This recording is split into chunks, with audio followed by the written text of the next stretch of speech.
says, okay, I need energy. If you're not going to give me sleep, I know food gives me energy. So then you try to eat food to compensate for that energy that you don't have when you're tired. But your body doesn't produce the same energy from food that it does from sleep. So a lot of the times we get that, okay, I'm eating, but it's not satisfying what my body wants. That's what I have. Mm-hmm. She mentioned popcorn. I love popcorn. Yeah. But then, I read it's from corn, and it's carcinogenic if you pop it in oil. So she was saying that they were mentioning popcorn, and that if you're popping it in oil, the concept that it may be carcinogenic, so like potentially cancer promoting. And so... And I have air popped it, and it's fine, but it's still made from corn. So let's talk about corn quickly. Corn is one of those things that because out there we have this concept of GMOs and all of these terms we can throw out and have conversations for days about. Personally, and people will argue with me, but at this point, there are some GMOs that aren't necessarily that bad. The research isn't there showing it yet.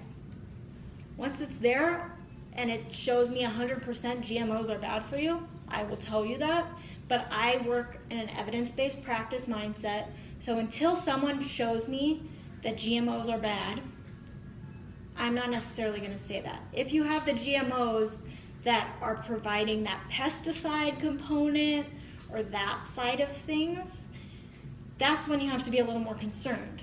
If it's a GMO that's used to make more or increase the size of food, it's technically just a genetic mutation.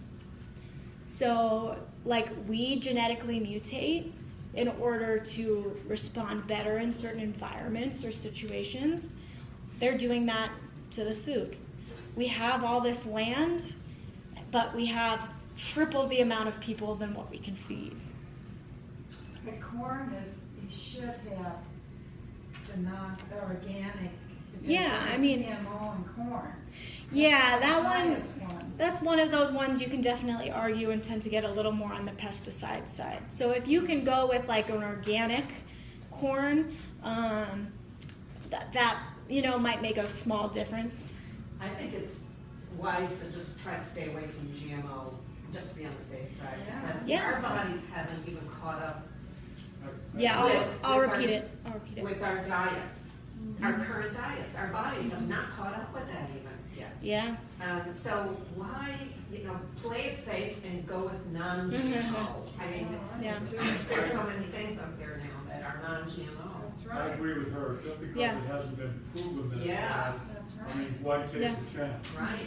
Yeah, so that's something, a lot of the time the non-GMO organic products tend to be more expensive. So some people, I tell them kind of pick your battles. There's other ways, things that we need to choose to fight over. If you can afford to choose those non-GMO organic products, definitely play it safe. And continue. Sorry, when we're done with this subject, I want to go back and talk about nighttime snacks. Yeah. When I get hungry at night, I eat a little chunk of dark chocolate. Mm-hmm. Yeah. Yeah. Yeah, so that's something in terms of, so just a quick comment on the popcorn. If you're going to go with a light, like a non-buttered, just plain nice popcorn, as long as you have a normal portion size, which I believe is about a cup, which is hard to do, then it's, yeah. And so talking about stopping, in my mindfulness presentation, we talked a little bit about this concept of portion sizes. How do we stop? Is doing something as little as putting it in a bowl, putting the rest away, even if it's literally putting it away behind everything, so that we play to our human laziness. If you put it away right away and it's not out and available, you don't want to get up off the couch and get more. No, that doesn't stop me. The thing is, wouldn't it be better to maybe makes you feel full, that's something like you just drink Yeah. a glass of water or? Yeah, so I do recommend some form of a snack in the evening. I always recommend combining a carb with a protein. Like what? Yes. What are So, some examples? so I would do something like almonds and raisins Yeah. is something I would do because you kind of get that slightly salty crunch with that little bit of the sweetness. You're balancing your carbs and protein. That's a snack I love in the evenings.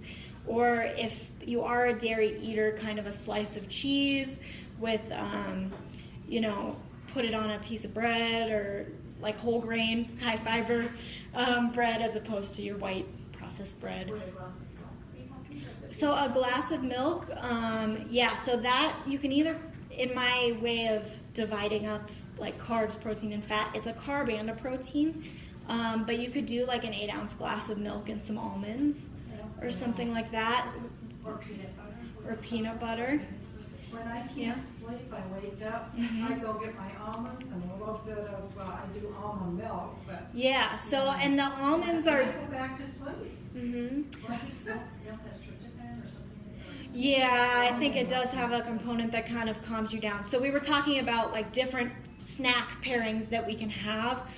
Something like a glass of, an 8-ounce or less glass of milk, 2% or fat-free, as well as, if you're going to go for a substitute milk. I'm a fan of the flax milk, the Good Karma flax milk that they have here. That's the one I use if you're not a dairy fan, because it also has those nice omega-3s that we love to hear about. And it's not too high in sugar, whereas a lot of the other milk substitutes can be, or they're just really watery and not necessarily the tastiest milk substitutes. So the flax milk has kind of that thick milk consistency still. You also mentioned that tiredness. So I mean, is it more important just to get a good night's sleep as far as Yes. improving your metabolism? So she asked in terms of at night when we get the munchies, is it more important to just get a good night's sleep or to eat? So in slightly different words, but that's kind of the summary. Yes. So a lot of the times when you've had your meal, you've had everything you need, and you're starting to get maybe a little munchy, but you're not actually hungry, you're just trying to satisfy a craving. Sometimes the decision is, okay, I'm tired, let's go to bed. So that can be really important, is if we're staying up later than we need to and we're just fidgeting around and doing whatever, that's when we're a little bit bored, a little bit tired, and that's a lot of times when people go to food as a resolution.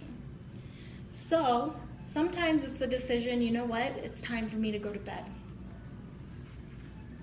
I've read a number of different researches that say that if you go fat-free, you will not lose weight. Correct.